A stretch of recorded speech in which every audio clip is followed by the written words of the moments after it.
Thank you. Thanks everybody for showing up. Today we're privileged to have Charles Saleh here. Charles is an alum of Iowa State from a while back when this was all green field over here. And I got to know Charles a little bit over the last hour or so.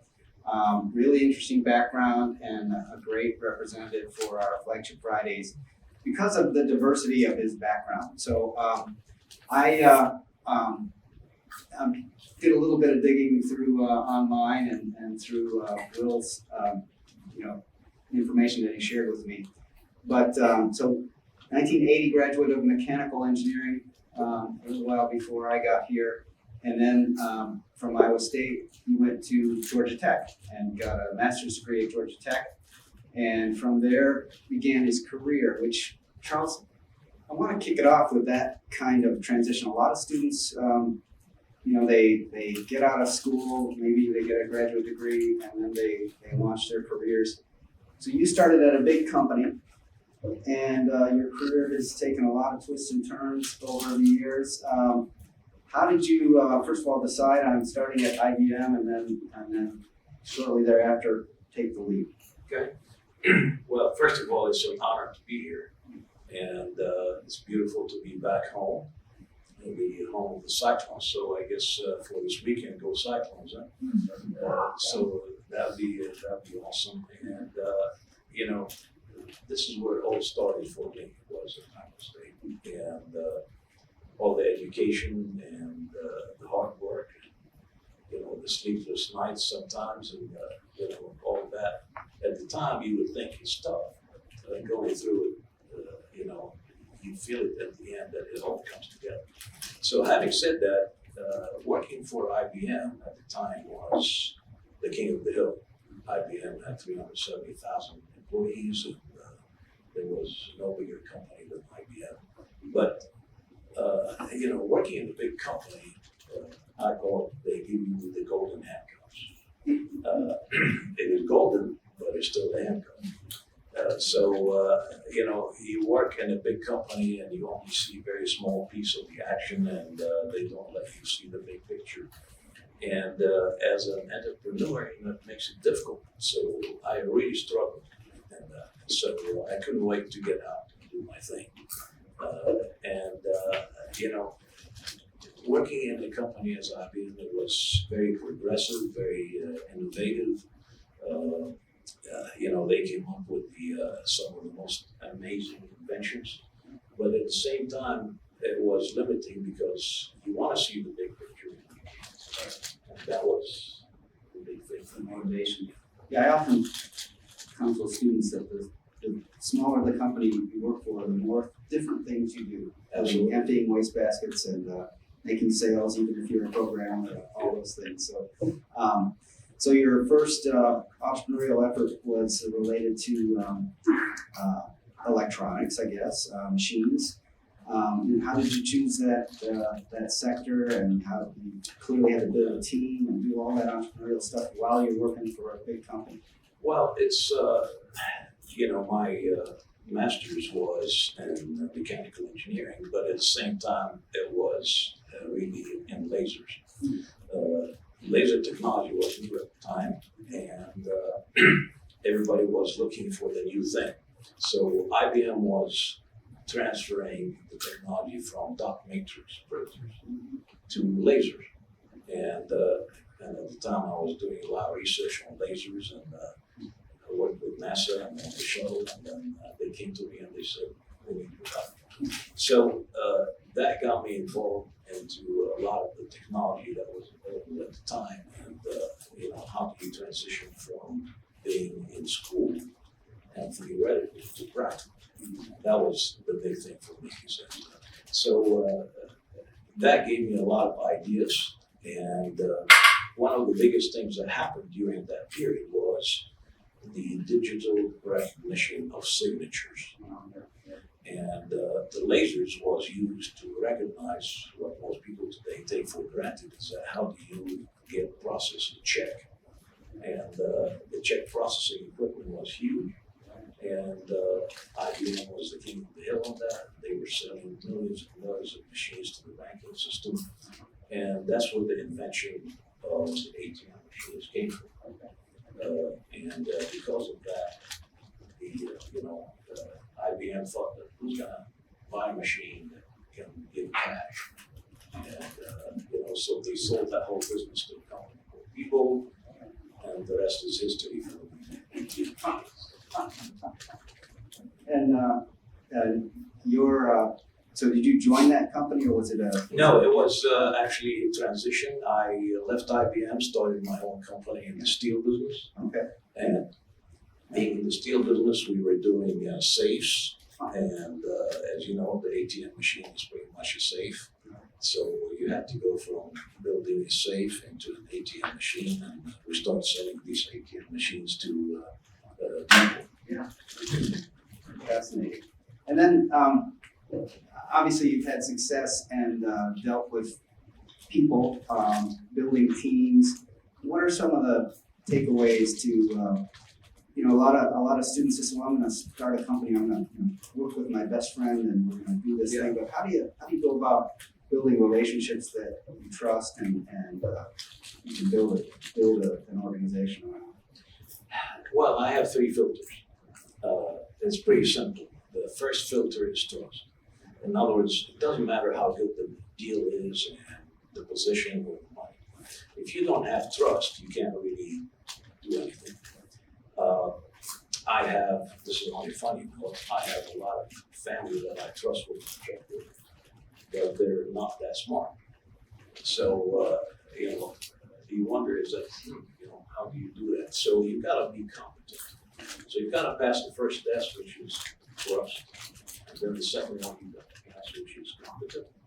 And the last one is honor. You've got to be able to work with the people you can work with. If you don't have harmony, who wants to work with a jerk?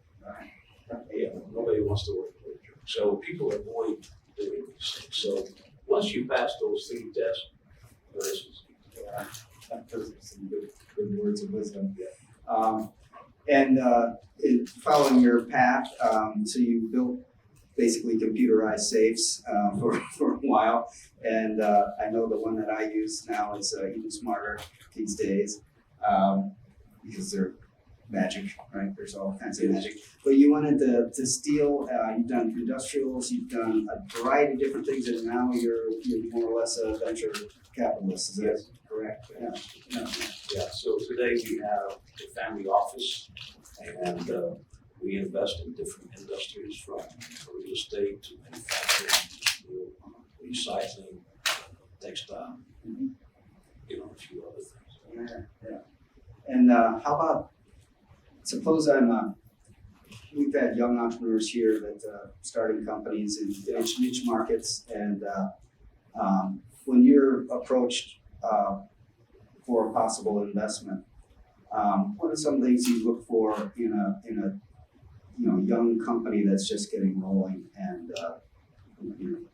give us your best one. Well, the first thing you look for is cash. Like they say, cash is king. So you got to know where the cash is going, and can the company generate cash? So that's the rule number 1, because there's the golden rule, which says this: in the business world, the golden rule is that whoever has the gold makes the rules. So that's the golden rule. So you've got to know where your cash is and how you can generate cash, because cash is the engine. And if you don't generate cash in any business, you can't go anywhere. So you've got to have cash, and the ability of the company has to be able to generate cash. If you can't do that, it makes it a very difficult venture. So that's the first part. The second part of this is that, is it sustainable? Is it something that is seasonal? Or is it something like we all know today, is that what happened to the floppy disk? It's gone. Are you going to have something that's going to last for a while? Are you going to build value? Because people like to spend money on value. So how do you generate value in the business that you have? And I challenge my kids. I have 5 children, and I tell them, if I give you $1, how can you make it too. That's the challenge because it's easy to spend the dollar, but how can you take the dollar and make it two? Based on that, it's you've got to look for the product and the industry. And let me explain.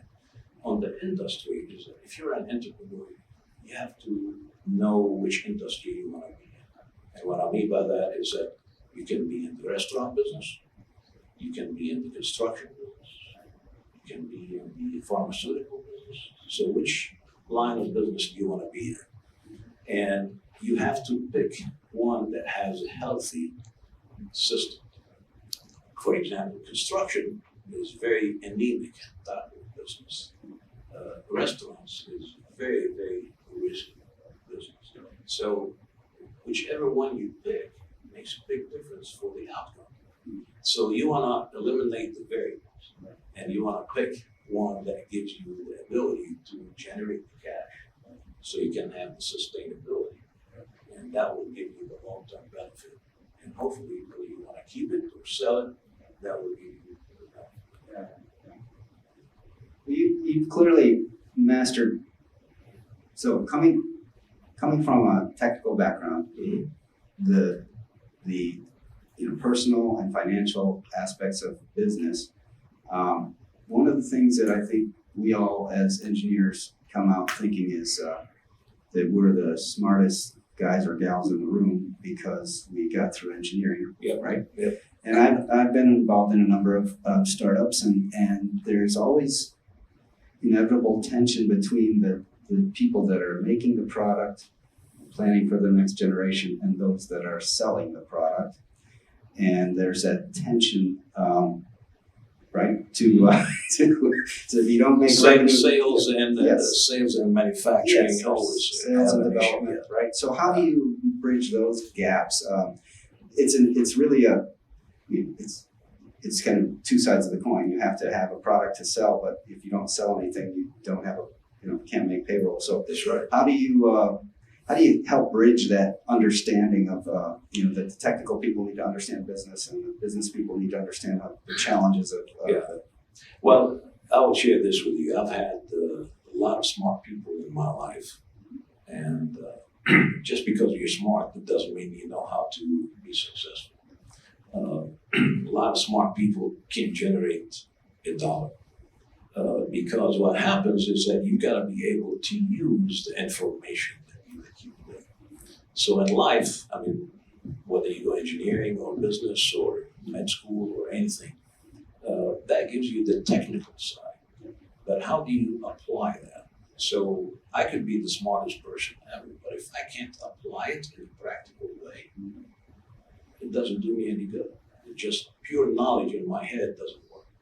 So I've got to be able to take that knowledge and put it in a practical way and make that work. I've been dominating the conversation, but we're certainly open to any questions from the audience. Anybody have any interest in asking our guest?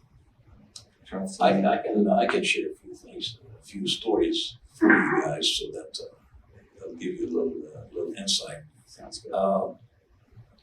One of the since we were talking about the ATM machines, I'll give you the story. One time I bought this facility from Diebold as a company, and it was a fairly large facility. It was about 150,000 square feet, and had about 200 people in it, about $50 million worth of equipment, and big operation. And a company of that size, you have a lot of lawyers and CPAs, and you have a lot of things going on. You work on the deal for 6 to 8 months, and finally you close. So we closed on this thing, and my CFO at the time came in and said, Charles, I have an issue. I said, I hope it's good news, because typically CFOs don't come in with good news. He said, yeah. So he came in and he said, we have a clause in the contract that says all assets transfer from, the seller to the buyer. That means it doesn't mean some, it means all. Well, he said, we discovered that there's an account that nobody knew about that has about $500,000. I said, so you guys didn't know about it? He said, no. I said, people doesn't know about it? I said, no. And so he asked me, he said, what do you want me to do with that? I said, they needed the money and we're working on growing the company and all that. So it was a challenge. And the temptation is that, legally, you can use that. Ethically, I didn't feel good about it. And it was the struggle in what to do with that. So after about a week, my CFO came back and said, what do you want me to do with the money? And I kept telling him, give me some time. I'm not ready to make that decision. So after about a few weeks, I thought more about it, and I said, to the CFO, I said, give me a check for $500,000, and I'm gonna go see people. So I'll take that check, fly over, sit down with the third level manager, who I knew very well, and I put the check on his desk. He said, what is this? I said, that's your money. And he looked at me and he said, where is it coming from? Well, I told him the story. He did not react, to my surprise. I thought that he was going to stand up and give me a kiss or something and, and hug me or, do something. He didn't react at all. And it surprised the heck out of me. And I was actually very disappointed. I flew back home and I said, I acted like an idiot. I just gave someone $500,000 and nothing. So fast forward, about 3 months later, I get a call from the purchasing department. And they said, Charles, we need you to come on and meet with us. I said, okay. So I fly back up and we sit down. And during the conversation, they put a contract in front of me for 5 years, worth $130 million. And I knew exactly where that money was coming from. And the question I had in my mind is that one decision that I made, how much of an impact it had back on the business. So if that decision was made in the wrong place, where would I be today? Versus, if you want to take shortcuts, if you want to take, the advantage of certain situations or doing the right thing in life, it makes a big difference. That's a fantastic story. And, this idea of ethics in business is we read about it all the time, but various sleights of hand. And I was just rewatching the Enron from 15 years ago story of that debacle, and it's a slippery slope, right? When you start down that path. Yeah, it's very, very slippery. And the thing about entrepreneurship is that you impact your pocketbook immediately, which is different. When you're working for corporate America, you can make your own decision or a good decision and you never feel it because your salary is the same. But when you're working for yourself, if you make your own decision, you're going to feel it. If you make a good decision, you're going to feel it. And that's the beauty about it. But one of the things I was going to share with you guys as well is, since you mentioned investment and what you look for and all that, most private equities or financial people or business people look for a return on investment. What do you call it? ROI. I don't know if you guys are familiar with it or not. Return on investment. Everybody looks for that, whether it is 5%, 10%, 20%. And sometimes they use it. What's my payback period? How fast I can pay back my investment. So that is beautiful. However, in my years of experience, I have learned something a lot different than that. How many of you guys know what your number one asset is? Anybody? Time. Beautiful. Time is number one asset. And the reason why time is your number one asset is that it is very limited asset and is shrinking with time. So the more you use it, the less you have. And we all start with the 24 hours that we have.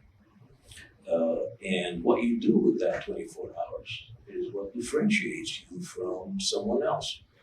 And do you go home, watch TV, or do you go do something else? Do you go play golf on weekends, or do you, every decision you make during your life makes an impact. So therefore, what happens is that I've noticed that my biggest investment is not the ROI. I call it the ROT. It's return on time. What do you do with your time, and what are you getting in return for your time? Are you investing with your family? Are you investing in your kids? Are you investing in times like this where you're impacting other people? And are you investing into businesses that can help others? Because if you watch your ROT, your ROI would work every time.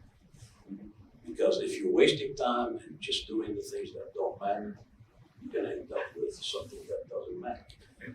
So that's one of the biggest nuggets that I have learned over the years. How about risk?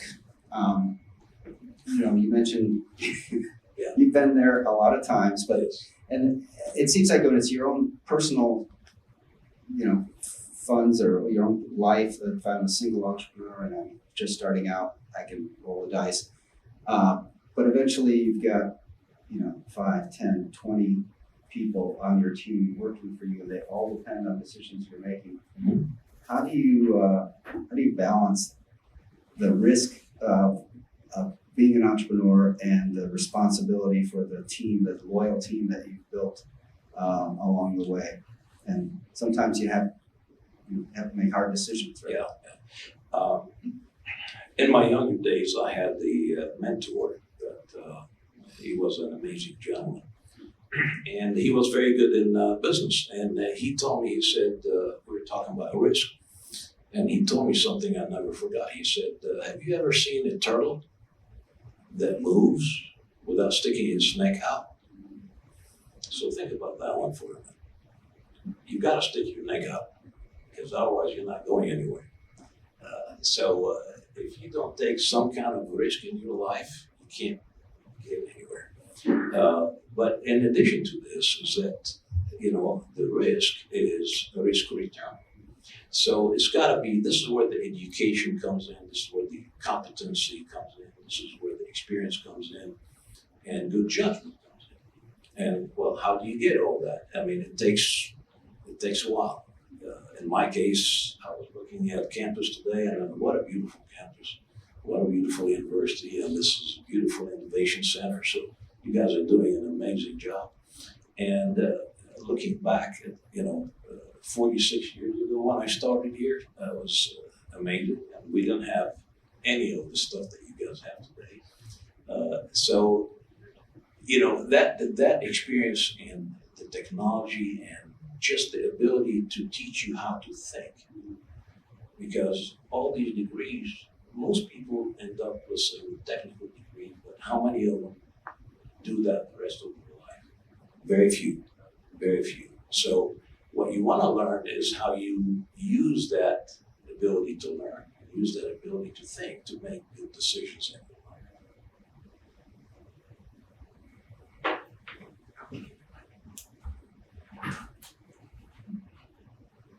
Hey, so you shared that story about IBM Yes. having the ATM technology and selling it. There are quite a few examples like this, and what I'm curious about your take on is what makes these visionaries unable to see the future? How do they fail? And what should people like us do that we get that vision? It's the technology is a moving target. When you think about it, the technology, how many of you guys remember the BlackBerry? Where is that today? It's gone, correct? So if you were investing in the BlackBerry business, you're in deep trouble right now. So technology is a moving target. And what you have to do is you have to think of being an opportunist.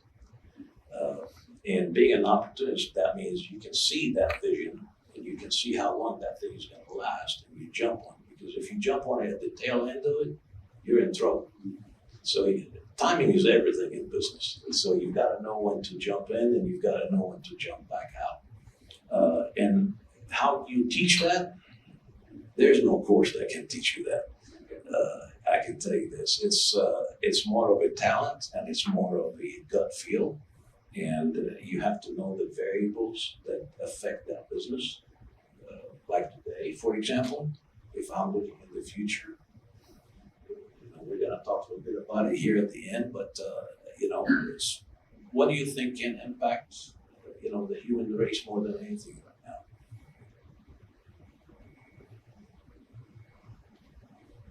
I know Charles's passion. Does anybody have a guess?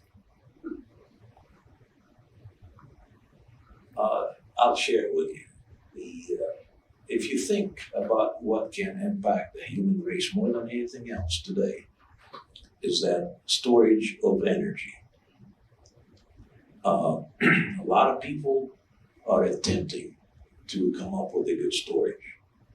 Whether it's Tesla, whether it's Mercedes, Porsche, and the list goes on. And even here at the university, a lot of groups are working on that. But when you stop and think about it, is that how do you store energy? It's not that simple.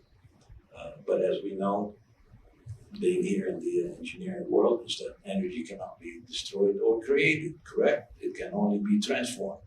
So having said that, how do you do that? Whoever comes up with a solution for that is going to be the next king of the hill. Because here's how it works, is that if you can solve that issue, the first thing you solve is all the geopolitical problems we have around the world. You'll be self-sufficient. You don't have to depend on Russia. You don't have to depend on us. You don't have. Everybody can be self-sufficient, which is a beautiful thing. The next one would be is that you solve all the environmental problems that the fossil fuels are causing these days, and all the global warming, and everything else that's happening, and all the complaints whether we are breathing good air or not, and all the things that come with that. So you can solve that issue. But the third one is, which is also just as important, it's free. If you can figure out a way how to make that work, it becomes free. So what's wrong with that picture? That's a great challenge.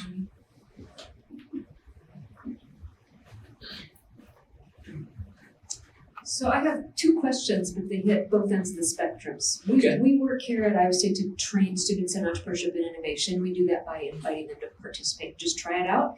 So I'm curious, but also at the other end, we're working with technologists that are launching companies. So my two questions are, from a student side, what do you think are the most important skill sets we should teach students so that they can be entrepreneurial and innovative as they grow? And what are the biggest missteps then you see as a venture capital person in those who are presenting for money? So I'm just kind of curious, because the skill sets change over time. So It's a beautiful question, because that was my next topic I was going to address with you guys. Most universities today, even during my time, was teaching kids on how to become good employees. We teach kids on this is what you've got to do to have a good job. So we teach them you've got to study this, you've got to do that, and the whole structure is to go find a job. And very, very little impact that we are teaching the kids on, I call it, instead of looking for a job, create a job. And in creating a job this way, you can think of life a whole lot different. And back again to the vision, and back again to the things that we have as a misstep. Most people that graduate today are looking for, what's my job? And if I have one thing I would love to change and influence universities and how we teach kids and all that, would be this, is that how would we teach our kids today and the environments that we are in creating their own job and hopefully helping many other people around them? And that's not an easy thing. So, what are the skills? The first one would be is don't take no for an answer. Because one of the biggest things for entrepreneurs is that you've got to go against the grain. You've got to swim upstream, and you've got to take the risk that no one else is willing to take. That's the first one. The second one is that you've got to know math, because if you want to do business, you've got to be able to do the math in your head while you're talking or negotiating the deal on the spot. If you don't know how to do math, it is very tough. And the third skill is leadership. And I mean leadership in all, because leadership we can spend days on this. What I mean by this is leadership in ethics, leadership in technology, leadership in family, leadership in technology. And there's a lot of leadership issues that we miss. And those are the things that how you motivate people around you. And one of the earliest skills I've learned is that when you're giving presentation, you got to do a lot of presentations here. How do you know it's a successful meeting or successful presentation? The answer to that usually is that you want the audience to reach the same conclusion that you did. That would make it a very successful meeting. If they didn't reach the same conclusion, you are in trouble. So those are some skills that you have to teach the kids about. Okay, if I want to present an idea, if I want to present a product, if I want to present an investment, are you sure you can convince other people to see what you see? And those are skills that I'm not sure we really focus that much on.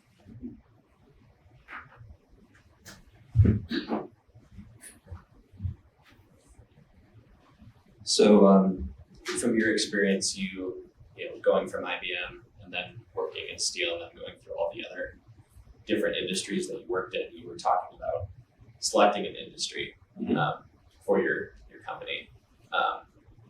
When you're jumping between these different industries with a given technical background, how do you go about learning the things that are important in those industries if you didn't start there? Like, what kind of resources and process would you use to do that? Good question. Jim mentioned that I've started in the ATM business. Actually, there was one before that. When I left IBM, I was looking for something else to do. I couldn't stand, because we used to have meetings on how to have meetings, we used to have all kinds of different things on, to me, back to the ROT, it was a waste of time. So I wanted to do something on my own. So I had a friend who was in the M&A. M&A means mergers and acquisitions. And so I told him, I said, his name was Jim, by the way, and I asked him, I said, Jim, if you see something good, let me know. Well, one day he called me and he said, Charles, I have this company that I think you might be interested in. I didn't have that much money at the time. So I asked him, what is it? He said, it's in the steel. And I knew nothing about steel. So the more he started describing it to me, it was a bankrupt company.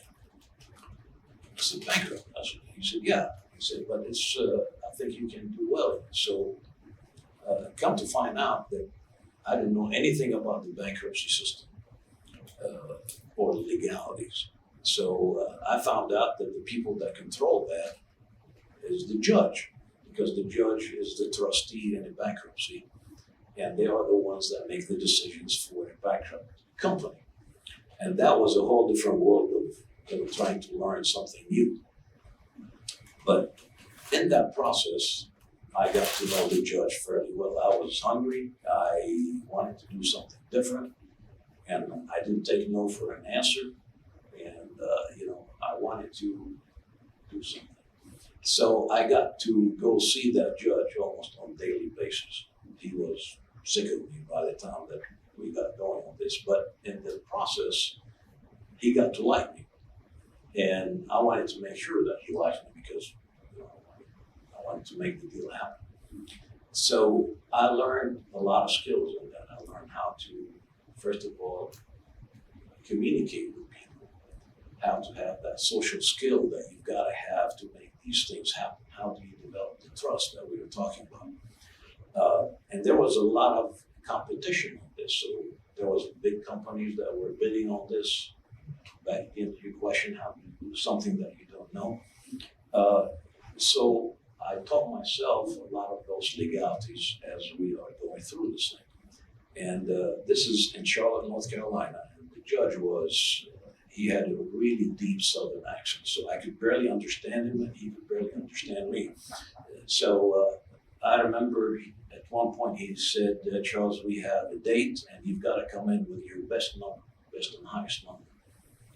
I said, okay. So I came in that day and I gave him, it has a sealed envelope and I gave it to him and he kind of opened the envelope and then called me back to the bench. And he kind of leaned over. He always used to call me son because I was a young man. He said, son, he said, this dog don't hunt. And I'm looking at him saying, well, what's he saying? So, but I knew it wasn't good. So as he was sharing this with me, I could see where he was trying to help me. And in the process, at the end of the day, he was able to guide me through that process to get where I need to be. And at the end of the day, he helped me get that business. And that was a big start for me. And because of that, I was able to take that first leap of faith and the risk. Now, keep in mind, when he gave me the keys, that was the beginning of the issue, not the end, even though it was a heck of a journey to get to that point. But when he gave me the keys and he said, it's yours and you can go, I went to the office and I opened the door and it's dark. There was nobody there. There's nothing going on. And how do you start a business not only from scratch, but it's kind of below the surface because it is bankrupt. Who wants to do business with a bankrupt company? Think about that. So fast forward, by the time I got out of that business, we were doing about $180 million in the revenue. And how you do that? Very carefully. So you learned a lot about that business. Yeah. And I've seen a lot of, especially young people that Judy and I, do a lot. I used to sort of vet people before I sent them to Judy, but engineers, they have a great idea for some technology and they haven't thought necessarily about what problem they're solving. Right? So do you think you need to, as a young person, get out in industry to learn about, say, the steel industry or the pharmaceutical industry to identify what the problem is first, or do you roll the dice like you did and dive in head first? Yeah. Well, one of the biggest things you have to do is differentiate yourself. What is it that's different about you than anyone else?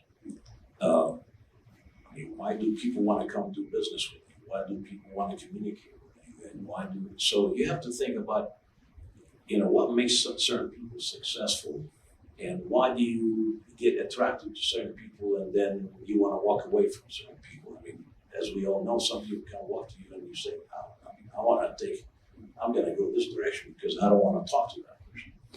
Or other people, you can't wait to go talk to them. And the answer is, why?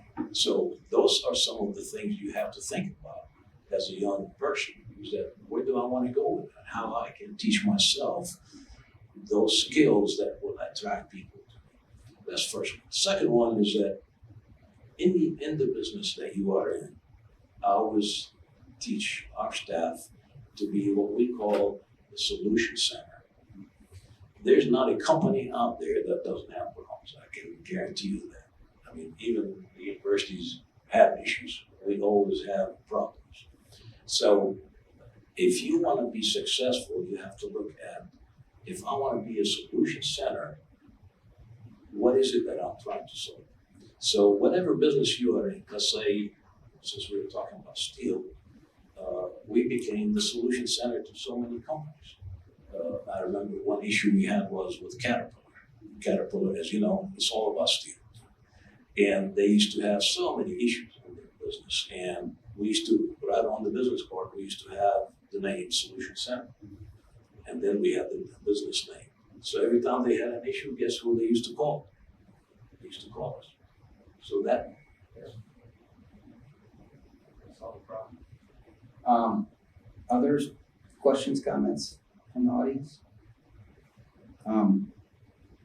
Yeah, Charles, you've had a long, successful career, and clearly your roots here at Iowa State are loyal. You've been on the alumni council. You've been active for years. So I'm amazed I haven't met you yet, first of all, but it's a real pleasure to have you here. Yeah, it's beautiful. So I think you do want to make an announcement of some kind. Yes, I do. Since we are talking about the energy issue, by the way, I'll be curious to see your reaction to this idea of solving the energy storage. Do you guys agree? Don't agree? And what? Anybody? It is huge, yeah. Having said that, I've been thinking about that quite a bit. And my challenge is going to be to you guys and to the staff and to the Innovation Center is that I'm willing to donate $100,000 for this cause. And that will be under your control, Jim. And what we want to do is we want to incentivize the students and the staff to come up with the best ideas out there, how we can solve this issue. Now, I'm not naive enough to think that $100,000 is going to solve the issue, because people are spending billions of dollars and companies are working on it day and night. However, what I'm interested in is to have an impact on the students and on the staff. And the more ideas and the more, I call it, the horizon is going to get a little bit higher and the vision is going to get a little bit further out so that we can think of these ideas. So I'd love to do that, and that will be something I would love for you guys to start thinking about and how we can come up with new ideas and put it to practice.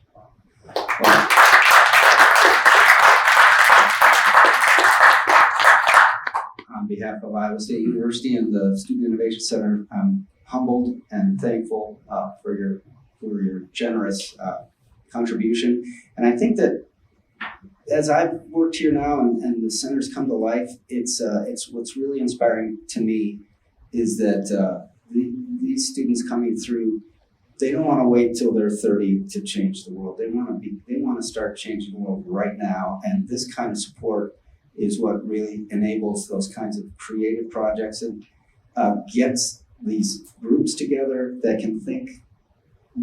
Maybe they're different than where Tesla is or these other big companies because they're coming at it fresh, and who knows what will come from this amazing contribution. But absolutely. I mean, think about it as it's the new horizon, and if any one of you guys can go and Google this information, say it's energy storage. There's so much technology and so many ideas, but how many of them are practical? And there's the chemical way of storing resources like lithium batteries. Well, I mean, that's great. However, what we haven't really seen yet is the impact of these lithium batteries when they come to end of use. What are we going to do with it? So we're solving the issue of fossil fuel, but now we're replacing it with lithium batteries, and then what are we going to do with that? So then the second one would be is that how do you transfer energy and all of that? So whether you can make helium out of it or hydrogen out of it and then use it back again, or you can use hydroelectric through dams and through rivers, or you get into the wind energy. So all of these are beautiful ideas, but we've got to take it to the next level and come up with something that is practical. And like this building right here, if we have renewable energy, you can probably power this whole building with solar or wind or other things, if we can be self-sufficient. it's a great vision, and like you said, it solves a lot of the world's problems, including geopolitical challenges and environmental challenges, and it's the future. It's the promise of the future, and again, your contribution is incredible. Thank you. Well, thank you. And any other questions you guys have for me? You know, whether on personal side or leadership side or entrepreneurship side. We our state is now 1/3 renewable. Is that right, you guys? I think it is. And but the issue is, when the wind's not blowing or the sun's not shining, we still want to turn the lights on. So the storage idea is key, and Absolutely. I'm an engineer as well, so I'm right there with you, Charles. Yeah. So I think we're almost at time, I guess. We're a little early, but any other last good of the order comments, questions? Thank you. You're super inspirational. Appreciate you being You are welcome. I will. There's another story I'm going to share with you. And when I finished my degree here, that was 1980. I started looking for a job, and I did my master's, and I started looking again for a job. And during 1980 to 81, 82, inflation was very high, and work was not that easy. So I had an interview to go to Denver. So I, being a student that I was, couldn't fly, so I said, I'm going to drive. And that was in January. So I left Des Moines and started driving to Denver. When I got into Colorado, I hit a storm. And it was very icy, and the wind was howling and very cold. And I was on the freeway, and while I was driving, a deer jumped in front of me. So, and it was right at the evening time, and I was trying to avoid the deer, and the car flipped because it started skidding on the ice and do all that, and just ended up flipping, and I was thrown out of the car. And when I was thrown out of the car, I landed on my head and broke a bunch of bones in my spine. So by the time, I started realizing what happened, is that I realized that I'm in the middle of nowhere on the side of the highway. And the only thing that saved me was a trucker that was going the other direction. And remember, these days, no cell phone, no nothing. The only thing that helped was he had a CB radio that he was able to call, and the medic came. But that took a while. By the time the medic came, I could not feel anything from the neck down. So having said that, it really, I started thinking, oh my goodness, what's going to happen? And keep in mind, I was 24 years old at the time, and the whole world is in front of me. So went to the hospital and all that, and at the end of the day, the doctors told me that I can't walk again.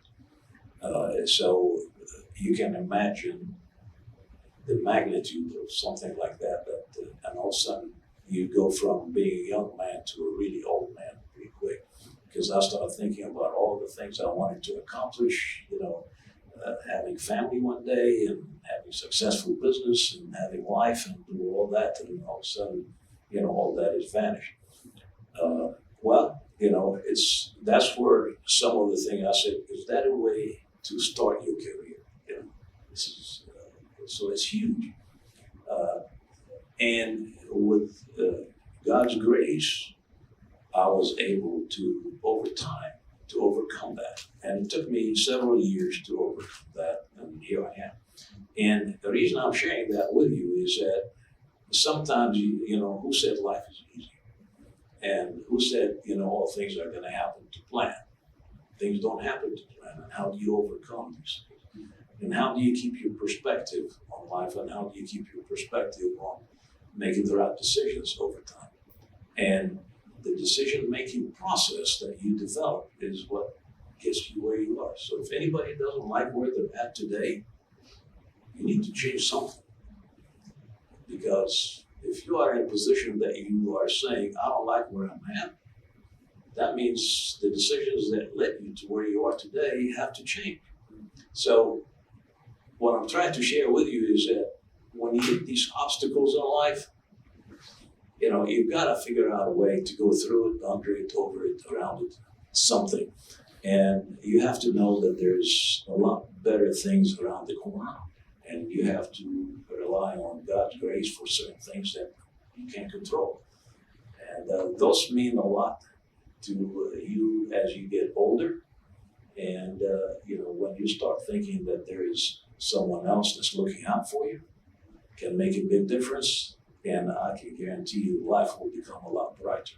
And the last thing I want to share with you is that the mark of an entrepreneur is tomorrow is better than today. Because, that's when the opportunity meets hard work. And when opportunity meets hard work, that's where success comes. So think about that. Charles, let's thank Charles for a really inspiring